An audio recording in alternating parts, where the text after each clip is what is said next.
പുലിപ്പല്ലി കേസിൽ റാപ്പർ വേടൻ്റെ അറസ്റ്റും പിന്നീടുണ്ടായ അനാവശ്യ നടപടികളും വിവാദമായതോടെ തിരുത്താൻ ഒരുങ്ങുകയാണ് വനം വകുപ്പ്. വേടൻ വിഷയത്തിൽ ഉദ്യോഗസ്ഥർക്കെതിരെ നടപടിയെടുക്കുമെന്നാണ് അറിയുന്നത്. ഇക്കാര്യം പരിശോധിക്കാൻ വനം മന്ത്രി റിപ്പോർട്ട് തേടിയിട്ടുണ്ട്. വേടൻ്റെ അറസ്റ്റിൽ രൂക്ഷമായ വിമർശനം ഉയർന്നതോടെ വനം വകുപ്പ് പ്രതിക്കൂട്ടിലായിരുന്നു. അറസ്റ്റ് സംബന്ധിച്ച് ഭരണപക്ഷത്തെ പല രാഷ്ട്രീയ കക്ഷികളും നിലപാട് കടുപ്പിച്ചതോടെയാണ് വനം മന്ത്രി ഉദ്യോഗസ്ഥർക്കെതിരെ നടപടി നീക്കവുമായി ഇപ്പോൾ രംഗത്ത് വന്നിരിക്കുന്നത്. മുഖ്യമന്ത്രിയുടെയും കൂടി നിർദ്ദേശപ്രകാരമാണ് ഈ നീക്കങ്ങൾ എന്നാണ് വിവരം. ഇന്ന് റിപ്പോർട്ട് ലഭിച്ചാലുടൻ ഉദ്യോഗസ്ഥർക്കെതിരെ നടപടിയെടുത്തേക്കും.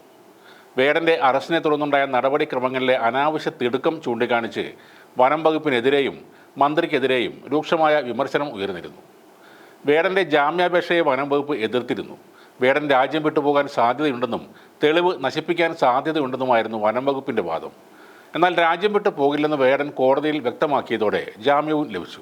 വേടനെതിരെ കടുത്ത നടപടിയുണ്ടാകുമെന്ന് ആദ്യഘട്ടത്തിൽ സൂചിപ്പിച്ച വനം മന്ത്രി പിന്നാലെ നിലപാട് മയപ്പെടുത്തി കൊണ്ടുവന്ന് വേടന് പിന്തുണ നൽകിയിരുന്നു.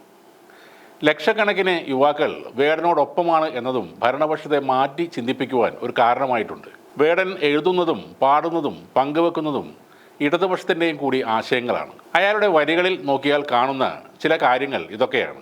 സോമാലിയൻ ബാല്യങ്ങൾ കുടിനീര് തേടി പലഘാതം താണ്ടി, മ്യാൻമറിൽ ബുദ്ധൻ ആയുധമേന്തി ചുടുചോരം ഓന്തി, ആമസോൺ വീര നിന്നുടെ മാറ് തുറഞ്ഞതിൽ കാട് കരഞ്ഞു, ആഫ്രിക്കൻ പോർക്കളങ്ങളിൽ ആൺമകൻ്റെ ഉയിരിനായി അമ്മ കരഞ്ഞു, പലസ്തീൻ പല നൂറായി പലായനം ഒരു പതിവായി മാറി, ചീനതൻ ചെങ്കൊടി താഴെ ഖുറാൻ എറിഞ്ഞതിൻ മണം പരന്നു, ആസിഫയിൻ അരയുടക്കുവാൻ ഭഗവാൻ പോലും കാവലിരുന്നു, അയിലൻ നിൻ കുഞ്ഞിക്കാലുകൾ കണ്ണീർ കടലിൻ ആഴമളന്നു, ഭൂമി ഞാൻ വാഴുന്നിടം അനുദിനം നരകമായി മാറുന്നിടം.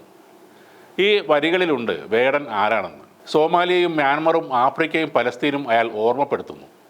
ആസിഫയും അയിലനും മരിച്ച ദുഃഖം അയാൾ നമ്മളോട് പങ്കുവെക്കുന്നു. 5 ഗ്രാം കഞ്ചാവിൽ കത്തിത്തീരുന്ന ആളല്ല വേടൻ.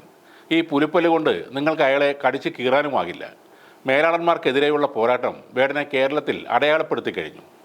വ്യവസ്ഥകളോട് കലഹിക്കുന്ന വേടനെ, ആരുമില്ലാത്തവരുടെ ശബ്ദമായി വേദികളിൽ അട്ടഹസിക്കുന്ന ആ വേടനെ എങ്ങനെയാണ് കമ്മ്യൂണിസ്റ്റുകാർ അകറ്റി നിർത്തുന്നത്? വേടനെതിരെ എന്തെങ്കിലും അനീതി നടന്നിട്ടുണ്ടെങ്കിൽ, അങ്ങനെയൊരു ഗൂഢാലോചന നടന്നിട്ടുണ്ടെങ്കിൽ അവരെല്ലാം പുറന്തള്ളപ്പെടും. അതിനുള്ള പുറപ്പാടിലാണ് പിണറായി വിജയനും സർക്കാരും.